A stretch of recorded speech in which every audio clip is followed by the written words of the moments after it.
Earlier this week, we took a look at 5 tips to improve your batting average in MLB The Show 17.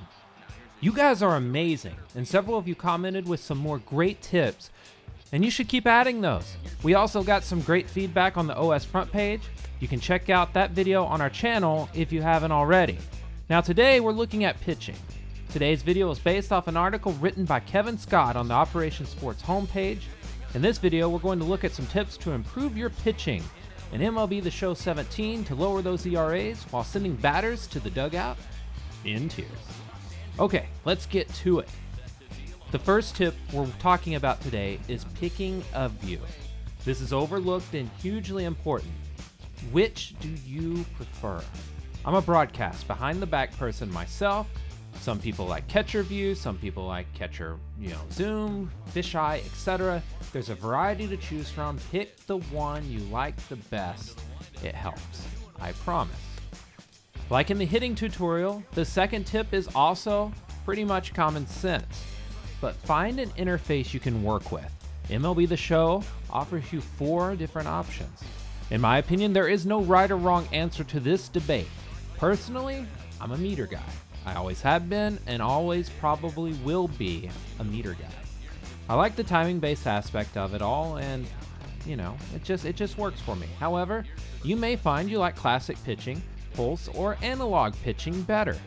Try them all out, and hey, if you guys want, we might just run through each in a future video. This might make some sense. Okay, third tip now. You need to keep hitters guessing. Now, we're getting into the X's and O's of being a pitcher here, and that's probably what you came for. You need to mix your pitches up each at bat. You don't want to start each at bat with the same pitch in the same location. You don't want to keep repeating a pitch in the same location, like here where I'm using a changeup 3 times in a row, because yes, it ends in disaster. A hitter will figure it out. The good ones definitely are going to figure it out, and they're going to punish you. You need to know your pitcher and work with their strengths. If your pitcher has a great fastball and curveball, but a really average slider, why in the world would you be using a slider all the time? It makes no sense, right? Yeah, it doesn't. Pitch to your strengths. Keep hitters off balance with differing locations and pitch types. By the way, all of this is totes going to be a future video. Yes, I said totes. I don't care. You shouldn't either. Fourth tip, learn your opponent's weaknesses. The AI is generally not going to have a predictable weakness, and they'll cover it up some anyways. They're pretty good at that, but the hot code zones are going to be very helpful, and generally there are some tried and true methods to pitching that we could spend an hour or more on, and we probably will in a future video. Throwing a curveball up in the zone makes no sense. The same is true for throwing 2 or 3 fastballs down the middle of the plate. But for human players, you may find that a player can't lay off a high fastball, or they can't touch changeups. They might just be swinging at everything, and you don't want to throw them a strike in that case. If any of this is the case, you want to punish them.